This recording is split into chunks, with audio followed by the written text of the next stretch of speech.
bonjour. We're here discussing our book, Bois-Brûlés, the Untold Story of the Métis of Western Quebec. This book, co-authored by myself, Michel Bouchard, and Sébastien Mallette and Guillaume Marcotte, examines the history of the Bois-Brûlés or the Métis of Western Quebec, precisely in the Outaouais region.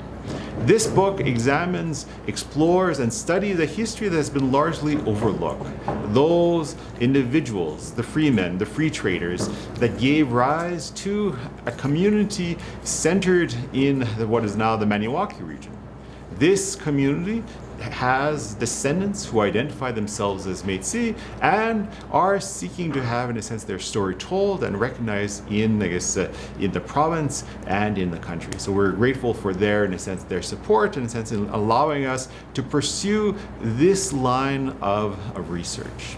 I'm proud to announce that the French version, published by Les Presses de l'Université Laval, has just been awarded Le Prix du Canada, the Canada Prize, a prize given out by the Federation of Social Science and Humanities, given to two books every year, one in French and one in English. So this year we are the winners of the French, the French category, and we are very proud, in a sense, of this prize that has been, attributed to us.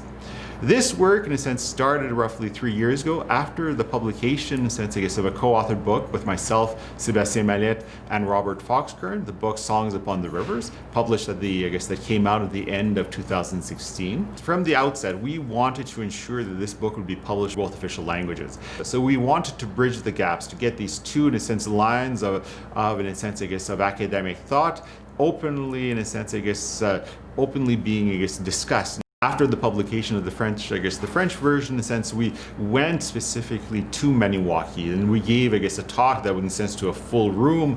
I think there were certainly, over 100 people there. We presented the material and we have been continuing getting emails and letters, in a sense, from community members who said, oh, we knew the oral history, but your book, in a sense, is filling in the details. It's allowing us, in a sense, to connect, the dots, in a sense, to be able to, for us to say, yeah, I remember that story. And since my grandmother or my great-grandmother used to tell it.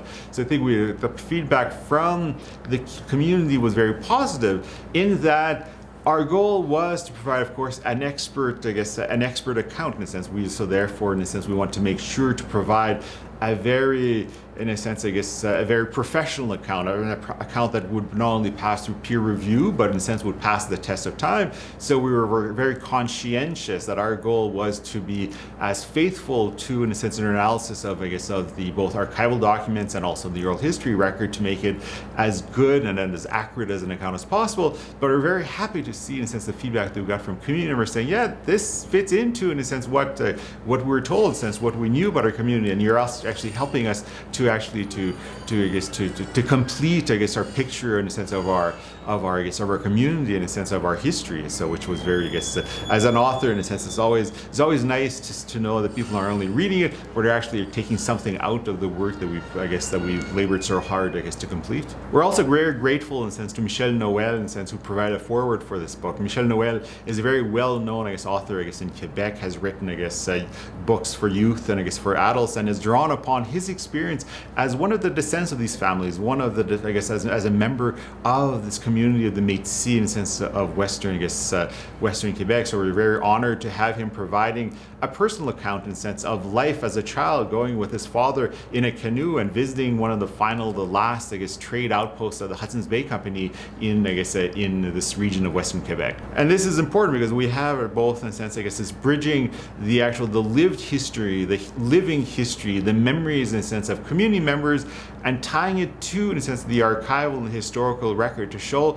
the continuity. And so it's not just people rediscovering a past from a century or two ago.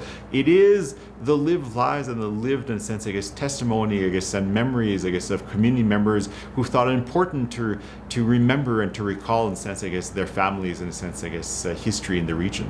And I really must thank my two co-authors, Sébastien Mallette and Guillaume Marcotte, who invited me to take part in this project.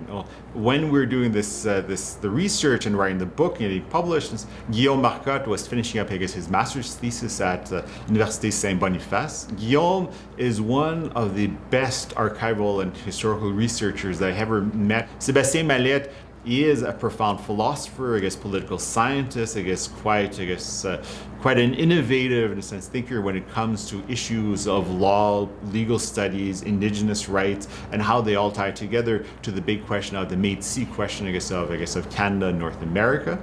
And he was quite a strong, in a sense, in providing us a very, very coherent and well thought out, theoretical background, in a sense, for this work. As well, I think I have to, as a professor here at the University of Northern British Columbia, I must thank, in a sense, the university for its support, and many of the wonderful colleagues with whom I was able, to chat, to whom I bounced many ideas over the years. And I must really thank, in a sense, the wonderful crew at, at UBC Press, in a sense. It was quite amazing working, in a sense, with them, their devotion to producing, in a sense, that the best product possible was extraordinary, both in terms of the editing, in terms of, in a sense, the work being done into the production. So I'm very grateful to their contribution, and it was a real pleasure working with them, in a sense, to finish and to publish this book.